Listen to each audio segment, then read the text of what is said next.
on the gridiron or courtside, you know what time it is. It's Sports plus life. Sports plus life. ringside or front court or field pass, we ballin', no.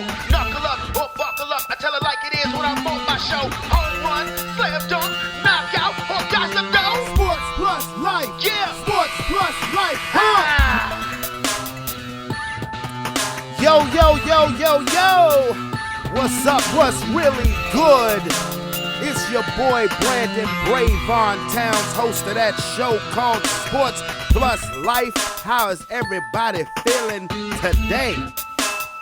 I mean, I hope everybody good because y'all already know what's going down, so you know what time it is. Turn it off, turn it off, turn it all the way off. Let's cut. No pace, not yet.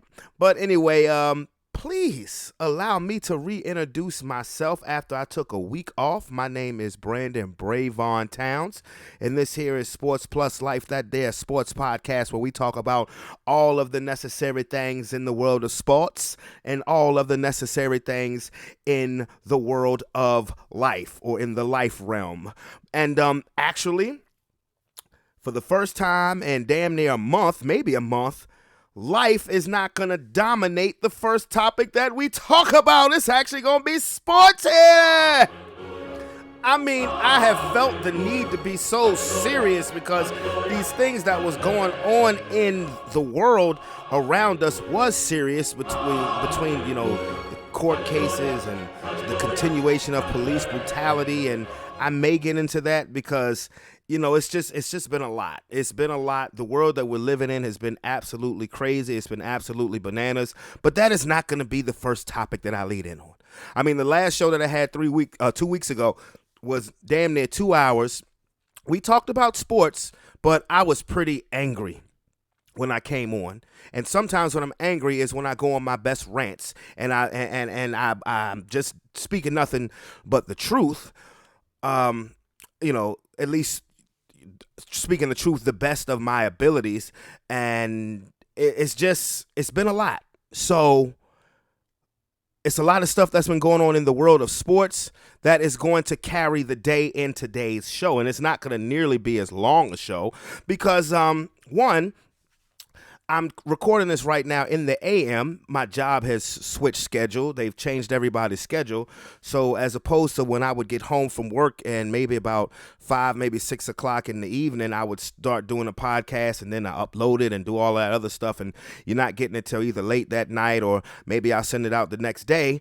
Now that I won't be getting home until later, and this is my off day, I will be doing this earlier. So maybe you guys will get it during the day. During the day, you might still be at work. So that may work out more in my favor. I might like doing that more anyway. So it's all good. It is definitely all good. But it is Tuesday, May the 4th, 2000 of the 2-1. I mean, I'll say it again. When you are a grown-ass adult, time just flies. We are in May already in 2021. Oh, my goodness gracious. But let me tell you something. Without further ado, let's get to it. Okay, I'm going to lead off with the NFL draft. Pretty much I'm going to cover all things NFL to start with. But the draft was last week. I'm glad that it's come, glad that it's gone. That's still a big topic of discussion because now, of course, now that everybody has gotten their draft picks out of the way, now all of the talking heads, so to speak, want to give, I guess, letter grades on what they think that the teams did with their draft picks.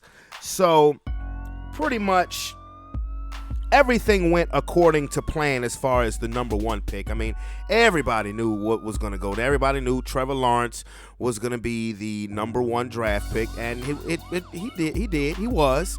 That came to fruition. The Jacksonville Jaguars picked Trevor Lawrence, number one, and I guess for the last month and a half, maybe everybody had projected that the New York Jets were going to take BYU quarterback Zach Wilson. I told you guys where I stand on that. I think that is a very New York Jets thing to do. By that, I mean stupid. Because I don't understand how a player like Justin Fields' stock could go down when he hadn't played a game since the national championship game.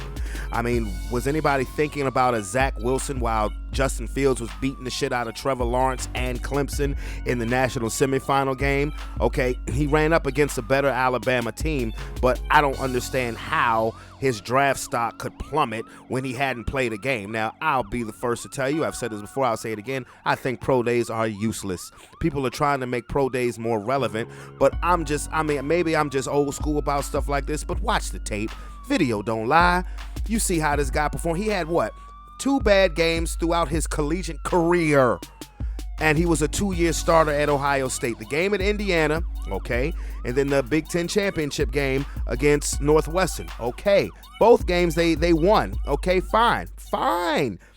But look at the level of competition that Justin Fields played as opposed to damn Zach Wilson. But it is what it is. It's the New York Jets. I don't expect anything different. Do I think they got this draft pick wrong? I do. For their sake, I hope that I'm wrong. But be that as it may, a lot of people didn't think that the draft actually started until after the first 2 picks. So then we get to the San Francisco 49ers, which for the last month and a half, when they traded with the Philadelphia Eagles to move up significantly to get to the number 3 pick, it was all but set in stone that they were going to draft Mac Jones from Alabama. Because Mac Jones, quote unquote, fit the Shanahan system. Okay, fine. Now, you must be out of your goddamn mind. I've heard that Mac Jones is the most ready, the pro-ready quarterback. That may very well be. But my stock was never that high on Mac Jones simply because, okay, all you had to do was be a competent quarterback and you would have been hella successful and probably would have won the national championship game anyway, playing with Alabama. His skill position all around him was all-world everything. All-world offensive line, all-world wide receivers. His 2 receivers went in the top 10. All-world running back. So how could you not be successful? Like, you have to really suck. I mean, you have to Jamarcus Russell suck to not be successful with Alabama with all those weapons. And even Jamarcus Russell would have been successful. Hell, I mean, Nick Saban was his old coach when he was at LSU. But, so San Francisco's draft pick was not Mac Jones. It was Trey Lance. Trey Lance from North Dakota State. Not Division 1A, the same school where Carson Wentz came from. Trey Lance, who had pretty impressive numbers. I don't believe he played this past season because, of the COVID. But when last seen, pretty much North Dakota State is the Alabama of their football conference, or they're the Clemson of their football conference. They dominate. And his last full season, he threw 28 touchdown passes and didn't even have an interception. So he ends up going 3rd, which then raises a lot of questions on, what are you going to do with Jimmy Garoppolo? Because the consensus thought was that if you drafted Mac Jones, you probably were going to trade Jimmy Garoppolo because, quote-unquote, Mac Jones was the most pro-ready quarterback. Me, personally, I thought that would have been a mistake. Either way, if you drafted Mac Jones or if you drafted Trey Lance, because the 49ers, who, if they're healthy this season, they should be right in the thick of things. I mean, they are in the toughest division in football by far. I've said this before. I said this on the last show to Tony, and I will say this again. It would not surprise me. It may be a little far-fetched, but it can definitely happen. It would not surprise me if all 4 teams from the NFC West made the playoffs. And with the new playoff format, that is absolutely possible, because now it is 7 teams from each conference. So that means all 4 teams from the NFC West could make it, and then you just have the 3 division champions from the other divisions in the NFC, because the NFC West is absolutely loaded. Now, if there was a team in the NFC West that I would give the least chance to make the playoffs, yeah, I would say it's the San Francisco 49ers, not because of lack of talent, even though I think they could use another receiver, but because Jimmy Garoppolo's health stays in question so much. But since you really have truly Trey Lance is a project, and he looks like he could be great, but he definitely would want to take the Patrick Mahomes, even Aaron Rodgers route, which is sit maybe a year or more behind the starting quarterback, and then let's see what happens. The only risk is when you're sitting behind Jimmy Garoppolo, You could be thrown in the game at any moment because you never know when he's going to get hurt. But even with that being said, the San Francisco 49ers have been very successful when Jimmy Garoppolo stays upright and stays available. They went to the Super Bowl 2 years ago with Jimmy Garoppolo as their quarterback. And I do believe that they will, if he's healthy, if that team stays healthy, that they will again be in the thick of things. But I do like the draft pick of Trey Lance. I think he could fit the Shanahan system better. So then that brings us to the Atlanta Falcons. There were a lot of questions of would they trade, because first the future of Matt Ryan was up in the air. Would you take one of these quarterbacks? And if you don't, are you going to trade with somebody, or are you going to get Kyle Pitts? Julio Jones now has been on the trading block. But what Atlanta did was the smart thing. They drafted Kyle Pitts, all-world tight end, who's built like Megatron, who you could easily list him as a wide receiver. I know when it comes to contract time after the first couple of years, he's going to want to be listed as a wide receiver because he's going to want that wide receiver Munani. So I don't want to pick the Falcons as being my dark horse team for next year because I did it last year and they spit in my face because they could not figure out how to close the deal in ball games. And one thing I will say with the Atlanta Falcons drafts this year, they really didn't focus on defense the way they should. Granted, I like to pick up a Kyle Pitts. Don't understand why in the hell you would be trying to trade Julio Jones. I mean, think about it. Matt Ryan still has good quarterback years left. You have Julio Jones. You have Calvin Ridley. Now you're adding Kyle Pitts? Oh, my goodness. I mean, it could be going down in the ATL as far as with points being scored. But be that as it may, we'll see. Cincinnati Bengals, next pick. You figure with the ugly, ugly injury that Joe Burrow had, and I still don't think he will be ready week 1 of this season. If I'm the Bengals, because of when he got hurt, because it wasn't just a torn ACL. ACL, PCL, NBC, TBS, all that shit got torn up. I really wouldn't think he would be ready till maybe late season. Of course, I could be wrong. Hey, I'm not a doctor. Medical science has improved so much over the years, but you would think that the Bengals would draft the best offensive lineman available. But Joe Burrow lobbied to have his ace boom coon wide receiver and the best wide receiver in this draft class, Jamar Chase, be selected by the Bengals. And the Bengals complied. They said, okay, we will get you Jamar Chase. Aaron Rodgers is probably thinking, so that's what that feels like? Damn. I wish Green Bay would do that for me. I'll get into Aaron Rodgers in a second. So Jamar Chase goes to the Bengals. Miami takes Jalen Waddle, a former wide receiver for Tua. They were Alabama teammates. Does it surprise you that Jalen Waddle and Jamar Chase went before the Heisman Trophy winner, Devontae Smith? Didn't surprise me. You know why? Because those wide receivers are better than him. It just is what it is. If Jalen Waddle doesn't get hurt mid-season, Devontae Smith doesn't win the Heisman Trophy. I'm not saying Jalen Waddle does, but he definitely takes passes, he takes yards, and he takes touchdowns away from Devontae Smith. I mean, it just is what it is. No shade on Devontae Smith. So the Lions take Penei Sewell, everybody, the offensive tackle that everybody thought the Bengals would take. The Carolina Panthers draft cornerback J.C. Horn, Joe Horn's son, out of South Carolina, which brings me to my Denver Broncos, who are sitting at 9. Now, by this time in the draft, I know the Dallas Cowboys are the pick before us at number 10, and I'm thinking, okay, well, Dallas is not going to draft a quarterback, even if Justin Fields and Mac Jones were still available. They want Patrick Surtain from Alabama. That's who they want. Either Patrick Surtain, they wanted him first, with J.C. Horn being a close second. Well, J.C. Horn was drafted right before the Denver Broncos draft pick. And this is what I was saying as I was watching the draft. I said, Lord, look, okay, Justin Fields is available. Mind you, we just traded the day before to get Teddy Bridgewater, a move which I was ecstatic about, and I still am if other circumstances don't rear their heads. I'll get into that in a moment. But I was sitting here saying, hey, there are only 2 guys I want Denver to draft, either Justin Fields or Patrick Surtain, because I'm looking at things from a defensive perspective as well for my Denver Broncos. And then I was thinking, gee, wouldn't it be sweet if we drafted Patrick Surtain and keep him away from the Cowboys? Just for me as a Cowboys hater, just out of spite for doing that. And damn it, if Roger Goodell didn't say Patrick Surtain Jr. was the 9th pick for the Denver Broncos, I was like, I laughed hard. But aside from my pure hatred of the Dallas Cowboys and their fans, that's a very good pickup. Doesn't surprise me, being that our coach is still Vic Fangio, who still kind of don't know why he has the job, but okay. Seeing as how we did just get Kyle Fuller from Chicago, a Pro Bowl cornerback, now you're throwing Surtain in because he's going to start right away. Because I know we picked up Ronald Darby in free agency. Meh. Good insurance policy now that we got Pat Surtain. So I'm looking at our defense and I'm like, yes.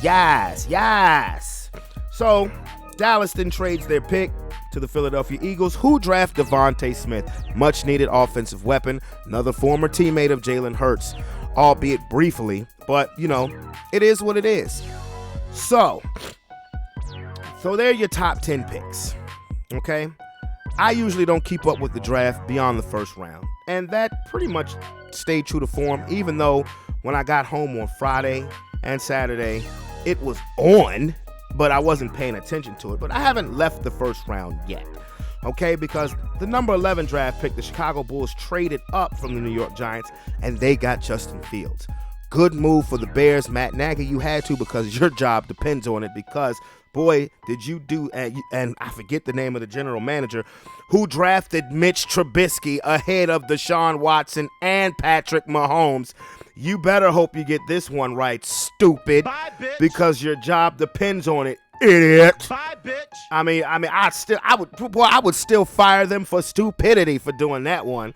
But Justin Fields, who should not have fallen to number 11, who was clearly the second best quarterback in the draft behind Trevor Lawrence.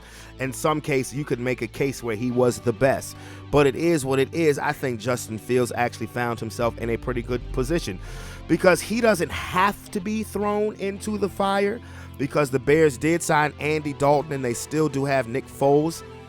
Although I believe Nick Foles has now officially become trade bait for the Chicago Bears, because they just signed Dalton. They're not going to trade him. And they've seen Foles on the field, and they actually had to pull him last year to put Trubisky back in, who actually ended up taking them to the playoffs by some form of a miracle.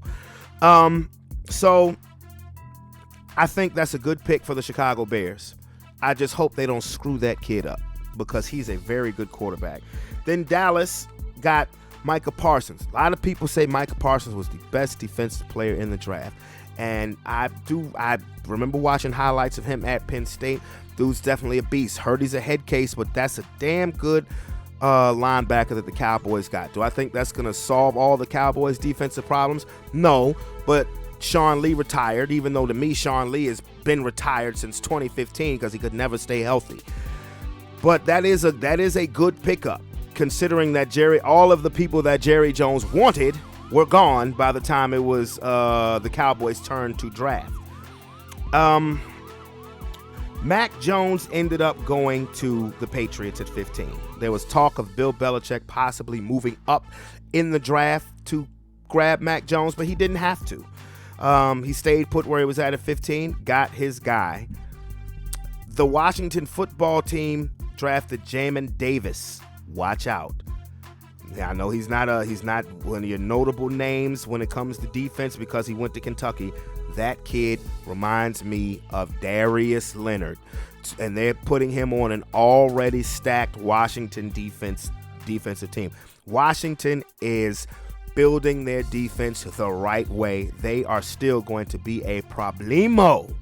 But then right after that, the New York Giants selected Kadarius Toney, a wide receiver from Florida. Let me tell you guys something. Let me give you guys a heads up if you haven't already figured it out.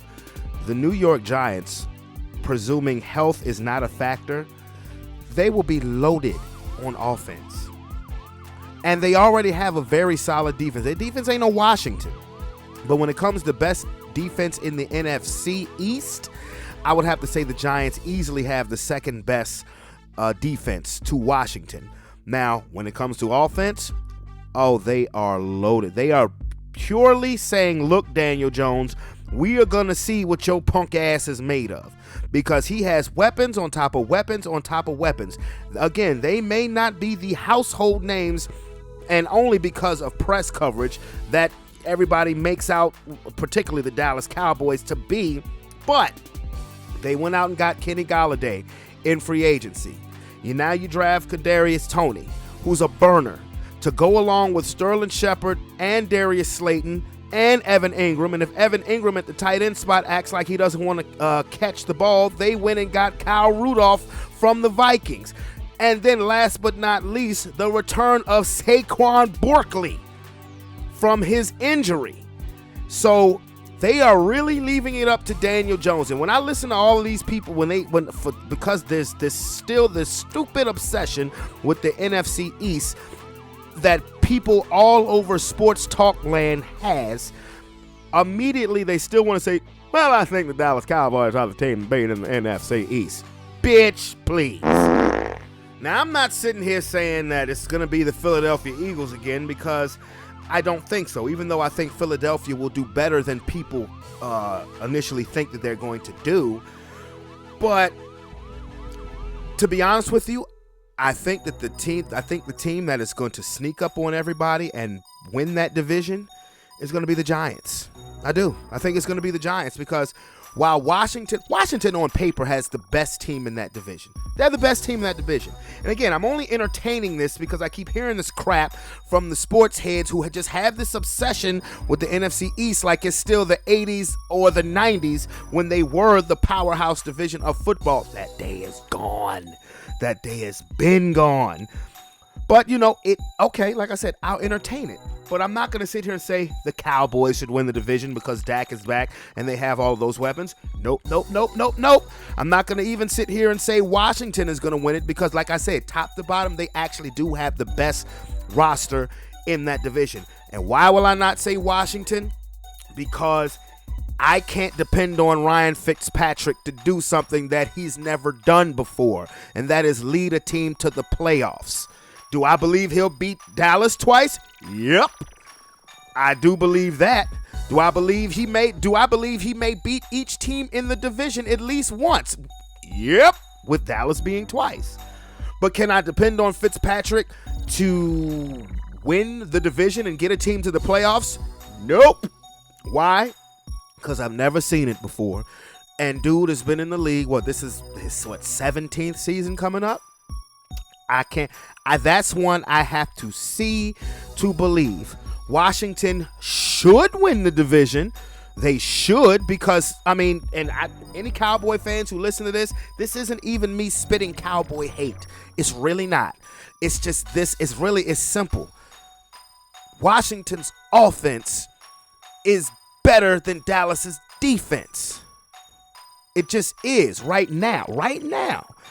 And Washington's defense is right now better than Dallas's offense. If that may seem hard to believe, because we got Zeke and we got Amari and we got CD Lamb. Bruh, I'm trying to tell you, Washington's defense is better than Dallas's offense. Plus, you have to wonder if Dak is going to be gun shy when it comes to him having to move around a lot from pressure, which Washington is going to bring. Do you think he's going to be gun shy from that injury? And that's only human nature, okay? That's only human nature. And yes, Washington to me, top to bottom, has the best roster. But when it comes to the Giants, do I think the Giants' defense is better than the Cowboys or Washington's? Well, I think the Giants' defense will be better than Washington's offense. I do. I think the Giants' defense will match up, be a 50-50 battle between them and Dallas's offense. I do. But if Daniel Jones is who Dave Gettleman thinks he is when he drafted him, then the Giants' offense is going to be explosive. And I'm serious about that. Then their offense is going to be explosive. Jason Garrett, if you want to make any kind of case for you being a head coach again, you better have this Giants offense high fucking flying. But again, that depends on if Dave Gettleman got his guy like he thinks he did. Clearly, you did the right thing by not drafting Dwayne Haskins. Okay, you got me on that one. Haskins is trash. Okay, clearly. But now, Daniel Jones, can you hold on to the football? You get the nickname of Danny Dimes, don't know how. But we'll see. We'll see, because I guarantee you, with all of these weapons that the Giants have, if they don't make the playoffs, they are going to be in the quarterback sweepstakes. I promise you that after this season. Okay, so the Tennessee Titans drafted Caleb Farley, the cornerback from Virginia Tech. Has a bit of an injury history. Actually, it was recently reported that he had caught COVID. Pittsburgh picked Najee Harris. That was a good pick for them. And they shored up their offensive line. Jacksonville drafted Travis Etienne. Why is that important? Clemson running back Trevor Lawrence's old teammate. I actually think Etienne is better than Najee Harris. The Baltimore Ravens drafted, who the hell did they draft? It was a wide receiver from Minnesota. Let's see. Who the hell did Baltimore draft? Oh, Rashad Bateman. Okay. Yeah, wide receiver from Minnesota. Why didn't they draft Terrence Marshall from LSU? That's all I'm saying. I ain't got nothing against Bateman because, I've seen his tapes. He's pretty good. But why didn't they draft Terrence Marshall? Why? Why did you do that? Okay, but, it is. Maybe he'll work out. It is what it is. So that's as far as I'm going to go on the draft, which was actually, I went longer than I thought that I was on the NFL draft. And now, what is it that overshadowed the NFL draft on draft night? It was that Green Bay Packers quarterback and reigning league MVP Aaron Rodgers said, "Fuck y'all, I want out of Green Bay." Well, now, Aaron Rodgers he's been unhappy with the Packers for quite some time, and this is the disadvantage that an NFL team has when they don't have an actual owner that you can go parlay it up with, because the Green Bay Packers do not have that. They do have a general manager who, I guess pretty much the buck stops there, but Aaron Rodgers has felt underappreciated, mistreated, despite the bag that he has collected over his years of quarterback service for the Green Bay Packers. Now, there are two sides. There are two different ways that I think in regards to this Aaron Rodgers situation. Let me take a sip. I'm parched. Excuse me.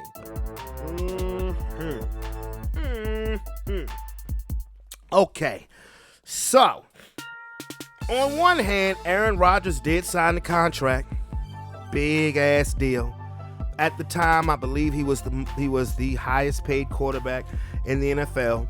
Since then, the quarterback market has gone up thanks to the likes of Patrick Mahomes, Deshaun Watson, and even Dak Prescott when it comes to getting that money. But what I think is most irritating to Aaron Rodgers is the fact that Green Bay disregards his needs. So, like I said, I see both sides of this thing. Because as far as the Packers I'll go Aaron Rodgers' side first. When it comes to Aaron Rodgers, okay, you have never drafted an offensive player. Of the last 10 years, they have gone defense, blah, blah, blah, blah, blah. The 1 year they drafted offense was when they drafted a quarterback by the name of Jordan Love, where they moved up into the first round to draft him. So pretty much the only offensive person they drafted was the guy to replace him. Kick in the nuts, slap in the face. Okay, that was a year ago. Remember that? So now, what does Aaron Rodgers do? He comes out and wins league MVP and proves that he is still as elite as they come. Doesn't get it done in the playoffs, which has become a bad habit of Aaron Rodgers. But in this new day of quarterback advancement, and by that I mean quarterbacks playing into a way more advanced age, a.k.a. Tom Brady, a.k.a. Drew Brees, I guess you can throw Ben Roethlisberger's name into that mix too. Aaron Rodgers, who won't be 38 until December again, may have about 5, possibly 6 good years left in him. It is quite possible. And the fact that the only first round draft pick receiver that he's ever thrown a touchdown to was Tavon Austin. That's kind of pathetic. But, I will now switch over to the Green Bay Packers side of things. Okay, one thing we know about great quarterbacks is that if you are that dude, you can elevate those around you and make them better. And Aaron Rodgers definitely has. So in Green Bay Packers defense, they can say, well, hey, A-Rod, the receivers that we've gotten you, Devontae Adams, who's a top 3 wide receiver, Marquise Valdez-Scantling, who has developed pretty nicely, and Alan Lazard, not to mention your tight end, Tanyan. They've all progressed very well. They will get paid one day very well, and that is in large part to Aaron Rodgers making possibly average receivers, not saying that about Devontae, but making possibly average receivers become above average. Peyton Manning used to do that all the time. A lot of people think, hey, Peyton Manning had Marvin Harrison and Reggie Wayne. Yeah, but Peyton Manning got a lot of mediocre receivers paid a lot of money. Brandon Stokely, Austin Collie, Marcus Pollard, the tight end. A lot of these guys got paid a lot of money because Peyton Manning made them look better than what they actually are. So if you figure, hey, what do we need to go out and spend the first round draft pick on offense for when we think we know Devontae Adams is elite, but Valdez-Scantling is damn good. We think Lazard is damn good. We should be good with the weapons we have. They did re-sign Aaron Jones. That was big. So they probably saying, Aaron, what is the problem? and then on top of that, Aaron Rodgers comes out hours before the draft saying that he wants out. And what does Green Bay do? They go draft a cornerback, a defensive player in the draft. That didn't help things any. So if you're Green Bay, you're saying, look, dude, we're not trading you. We've been to the NFC Championship game the last 2 years. We have a great team. What is your problem? And honestly, to me, I think it's Aaron Rodgers is holding a grudge because they drafted Jordan Love, which was a dick move by the Packers. But now, let me go back to the Packers side again. Aaron Rodgers is 37 years old. You have to prepare for the future. You have to look for the future beyond Aaron Rodgers. Remember, the same thing happened when Aaron Rodgers was drafted and Brett Favre was the quarterback. So this is nothing but history repeating itself. But Aaron Rodgers is saying he wants out. So, you know me, I've had my stance, particularly when it comes to the NBA, not necessarily NFL. Hey, you signed your contract, play it or retire. Green Bay could easily say that to Aaron Rodgers. Terry Bradshaw came out just today saying Aaron Rodgers was weak. That may be a bit of bitter old man system from Terry Bradshaw, but Aaron Rodgers looks like he wants to get traded. And is Aaron Rodgers acting like a diva a little bit? Possibly. But guess what? I don't give a damn, because the main team that they're talking about trading Aaron Rodgers to is my Denver Broncos. You damn right I'm looking at this in my best interest and my best interest only. Biatch. I don't give a damn how much Aaron Rodgers cries and bitches about the Packers have treated him bad. Yes, Aaron, the Packers have treated you terribly. They've treated you like the wife who has been unappreciated, because we got a side piece, we got a younger side piece waiting in the wings. Yes, you have been treated terrible. You should want to get the hell out of Dodge. Once you say you want out, you've already filed for divorce, which means the divorce is imminent. Trade him to my Denver Broncos. Okay? Bye, bitch. I don't give a damn. And yes, we did just get Teddy Bridgewater, which I was very happy about. I still am very happy about it, because I don't know if we're going to land Aaron Rodgers or not. But point I'm trying to say is Teddy Bridgewater is better than any quarterback that we've had in the last 5 years since we won Super Bowl 50. So when we got Teddy Bridgewater, I said, hey, guess what? I'm looking at the pieces around us. Cortland Sutton coming back, Jerry Jeudy, KJ Hamler, Tim Patrick, Noah Fant at tight end. We still have Melvin Gordon at running back. We drafted Javonte Williams out of North Carolina, very good draft pick. And then our defense will be fucking awesome. It will be awesome. Von Miller coming back with Bradley Chubb. We just got Kyle Fuller from Chicago. Just drafted Patrick Surtain. Justin Simmons got the franchise deal he was looking for. And Kareem Jackson's coming back. My defense will be awesome. Excellent. So when we get Teddy Bridgewater, I'm saying, hey, guess what? I believe we will make the playoffs. But then when you talking about Denver might land Aaron Rodgers, hold up. Wait a minute, let me put some pimpin' in it. Bitch, we will win the Super Bowl if we get Aaron fucking Rodgers on our team. So yes, bring it.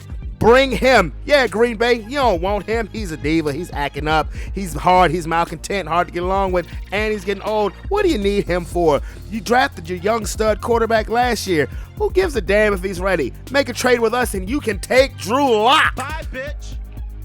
You can take Drew Lock and just give him a couple of games before you eventually bench his sorry ass, which you will do because you still have a very good team around Aaron Rodgers. Or need I say, okay, you can trade. We'll trade you Teddy Bridgewater. And I hate to say that, but for Aaron Rodgers, we'll trade you Teddy Bridgewater. And looking at the state of the NFC North, if you have Teddy Bridgewater as your quarterback, you'll still win the division because of the team that you have around him. I guarantee that. What are you putting your stock in Kirk Cousins?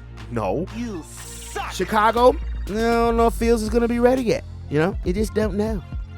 And Detroit, oh God. Let me tell you something. If Aaron Rodgers leaves the NFC North, it was absolutely the wrong time for Matthew Stafford to get traded from Detroit. Because the division would be wide open then if Stafford's still in the division. But, no, come on. Bring me Aaron Rodgers. Bring me motherfucker.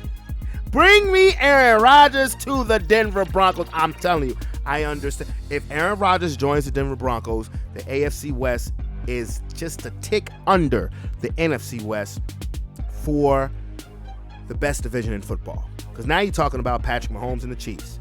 It'd be Aaron Rodgers and the Broncos. Oh, that sounds so good. Derek Carr and the Raiders. And then the young stud Justin Herbert and the Chargers.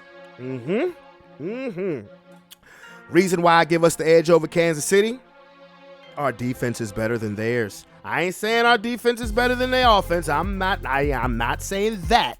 But what I'm saying is I would give our defense a better shot to come up with an occasional stop on them. I'd give us a better shot of doing that. And I wouldn't give Kansas City's defense to make an occasional stop on our offense. I wouldn't give them that much of a chance. Even though I've heard with some trade rumors, hey, throw in Jerry Jeudy with the trade if you're Denver. No, the fuck you don't. No, you don't. No, you don't. If it was an absolute necessity to get Aaron Rodgers, I'd grit my teeth and I'd live with it. But no. You send them Drew Lock. You send them Drew Lock and Teddy Bridgewater. Shit. Okay, with 3 first-round picks, with a couple of seconds and a third. Damn it, you can take our next 4 years worth of draft picks and Drew Lock for Aaron Rodgers. That's the way I feel about it. Oh, but anyway, let me calm myself down because the notion of Aaron Rodgers, Green Bay is just really stupid.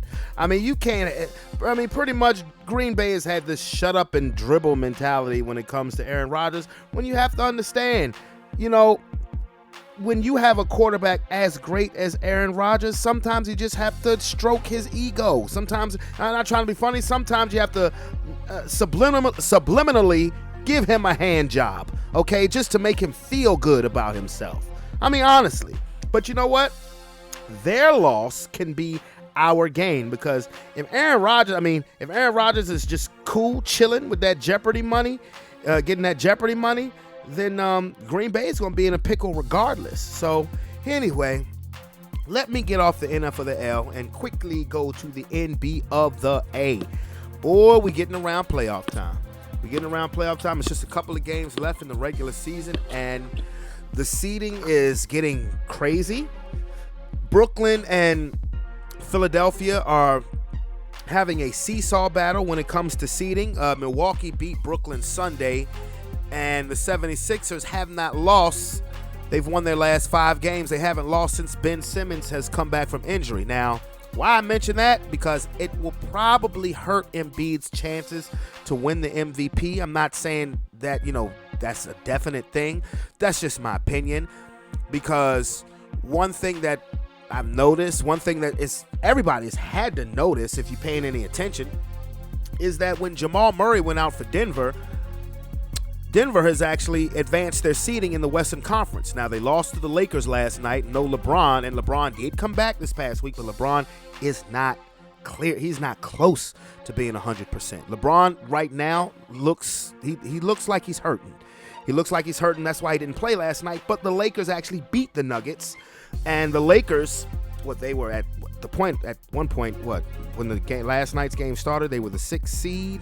They were tied, actually. It was a 3-way tie between 5th, 6th, and 7th. And the 7th is the play-in situation. But the Lakers won. They're right now currently sitting at the 5th seed. Denver has moved up to the 3rd seed, actually, if I'm not mistaken. Well, no, I think their loss put them at the 4th seed again, because they were at the 3rd seed. They were ahead of the Clippers. No, they are. I'm sorry, and I'm not looking at anything. This is muscle memory. Them and the Clippers have the same record, and the Nuggets do have the tiebreaker over the Clippers. So right now, if the season were to end today, Denver would be 3, the Clippers would be 4. But what I'm saying, as far as Embiid and the MVP, when Jamal Murray got hurt, Denver has improved their seeding. When Ben Simmons got hurt, the 76ers didn't win a game. They didn't win a game. And Joel Embiid was putting up great numbers, but, and now, of course, Ben Simmons is back. They're rolling again. They're number 1 seed, so I don't know how that's going to play out. Me, personally, I've said this before, I honestly think that the MVP should be Chris Paul. And I'll explain it again. We're talking emphasis on valuable. Emphasis on most valuable player, okay? I'm rich, bitch! Chris Paul, this is what he does. When he's in a situation where he's the unquestioned alpha dog on that team, he overachieves every time. Every time. All the way back to when he was a young player in New Orleans. There's talent around him, but he's the unquestioned leader. Even though he was young, that New Orleans, then the New Orleans Hornets, they overachieved. And then when he was the unquestioned alpha dog with the Clippers, I won't say overachieved with the Clippers, because the Clippers ain't never achieved shit. But they were in the mix of things. They were in the talk of championship contention. So then, it doesn't work out in Houston with James Harden and whatnot. But then think about last season. You put him on Oklahoma City. Nobody thought he would even play a game for Oklahoma City, because Oklahoma City had just traded Westbrook. They traded Paul George. And they're like, okay, they're not even, why would Chris Paul want to be there? But Chris Paul, again, unquestioned alpha leader on that team. The Thunder finished in the 5th spot? And not, Shea Gilgeous-Alexander, he's good. Steven Adams, even though he doesn't play with him now, Steven Adams is good. The emergence of Lou Dort, which is just a funny name.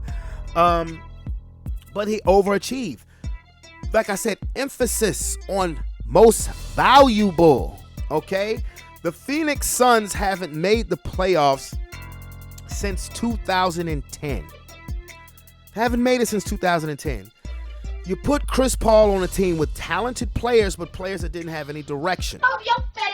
Doesn't that sound familiar? Remember when Steve Nash was put on the Phoenix Suns back in 2003, the 2003-2004 season? Talented players, not much of a direction. And Steve Nash won back-to-back MVP, same organization now. Okay, and matter of fact, I'll take it a step further. Like I said, the Phoenix Suns have not made the playoffs in 10 years. You put Chris Paul on the team with Devin Booker, with DeAndre Ayton, with Bridges. Good talent. They have the best record in the league. Haven't made the playoffs in 10 years. When Steve Nash went to the Phoenix Suns back in the summer of 2003, Phoenix was a playoff team the year before. Come on now. Emphasis on valuable. That team, the year before Nash got there, they were a playoff team. Lost in 6 games to the San Antonio Spurs. Amari Stoudemire's rookie year, Stephon Marbury was their point guard. Emphasis on valuable. Okay? So that's why I will firmly stick to what I'm saying as far as Chris Paul should be the MVP of the league. Probably not going to go to him, and I personally think that's stupid. What's wrong with you? Because, yes, Joel Embiid's Philadelphia 76ers have the best record in the East. But Chris Paul's Phoenix Suns have the best record in the league. Okay? So, it's getting, like in the Eastern Conference, you've had your three teams that set themselves apart from the rest of the conference. That being Philadelphia, Brooklyn, and Milwaukee. But I'm going to tell you something. You know what the real story of the NBA is? The team currently sitting in fourth in the Eastern Conference. That is the New York Knicks. Tom Thibodeau should be coach of the year. What he has done with the New York Knicks has been simply incredible.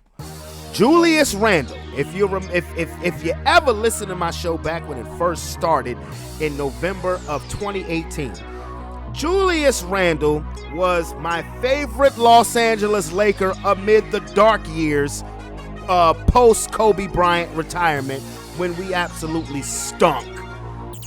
My favorite Laker was Julius Randle. The Laker that should have never got away was Julius Randle. He is an MVP candidate now with the New York Knicks. He won't win, but if you look at the way he is playing, he has earned the right to be in the conversation. And oh, by the way, Derrick Rose, okay, remember that guy? The youngest person, the youngest player to ever win an MVP 10 years ago?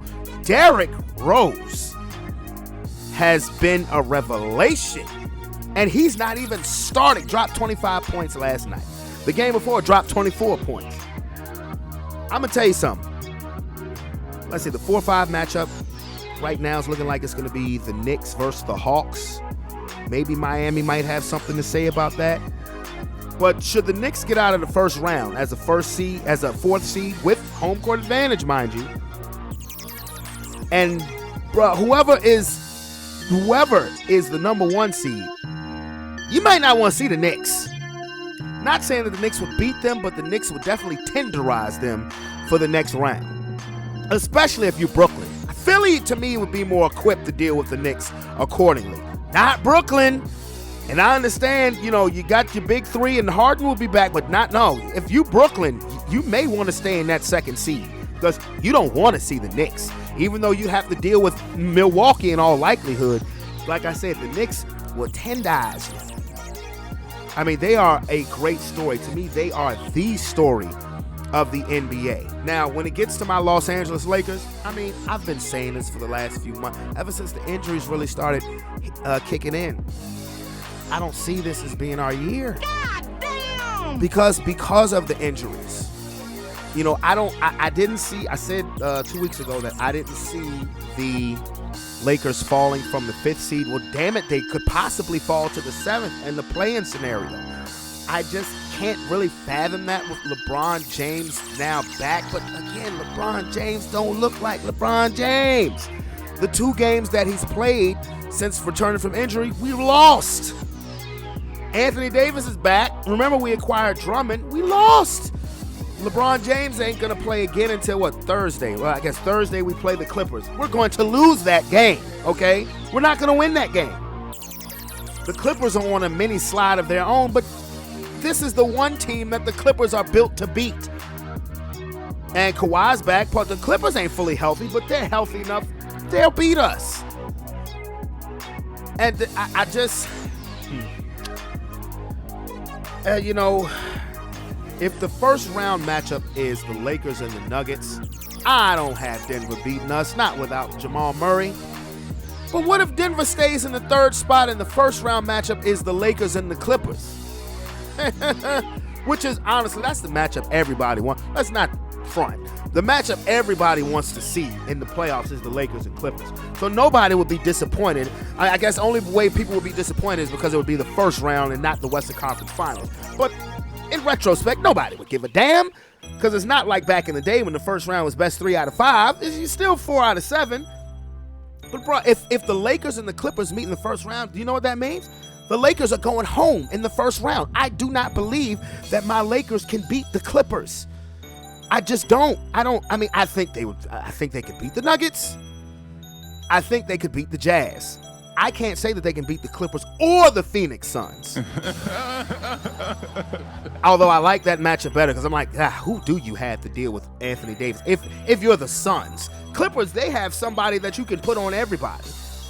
But now, I like the Lakers' chances against Phoenix better than I do against the Clippers, definitely. So it's it's tough. It's tough because as a Laker fan, anybody listening say, well, you're a Laker fan. How the hell could you say that the Clippers would beat the Lakers? Because I'm realistic. That's why. I mean, straight up, because I am realistic. LeBron is back. He ain't right, though. Anthony Davis, for the most part, Anthony Davis ain't really looked right this whole damn season. I'm going to be honest with you. Shooters now out for COVID protocol, blah, blah, blah.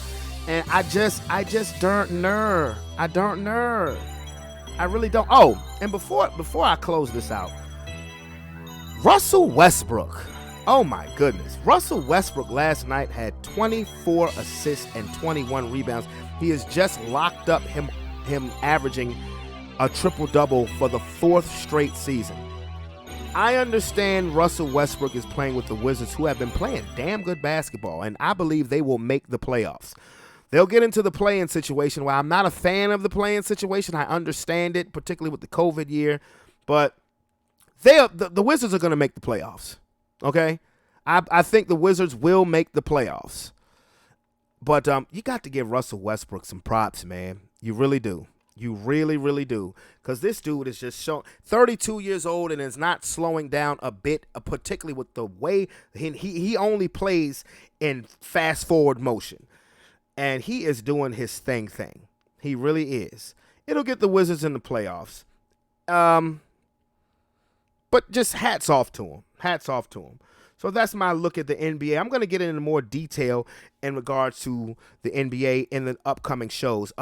Before we get out of here, Canelo fights Billy Joe Saunders, 2 undefeated middleweights for a unification fight. I'm going to go with Canelo. I still would like to see him fight Triple G for a 3rd time, even though Triple G is now about 40. Styles make matchups. I believe Triple G got robbed in both fights. So with that being said, what a buzzer. Well, it felt good to have a show today and keep it strictly sports, And even though there is still a lot of nonsense going on, particularly that's going on in North Carolina, because the police can't just get their fucking minds right. We just needed to have something that was in regards to sports so I could get back to myself and keeping the show fun-filled, funny with the backgrounds and all that other stuff that I love to do. I just still want to say be safe out here. Oh, yeah, and by the way, I'm halfway vaccinated. I have to take my 2nd vaccine shot on May 17th. I initially when I heard about the vaccinations, I was part of the conspiracy theorists.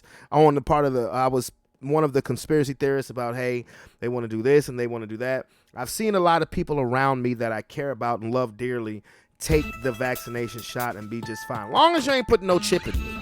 That's the shit I'm not having. So, it was really spur of the moment. I got 1 shot, the Pfizer. And on May 17th, I have to take the other one. So I just want everybody to be safe, be cool. It's your boy, Brandon Brevon Towns. If you're not part of that Sports Plus Life family, hit that subscription button and join your boy. I'm out this beer. Peace.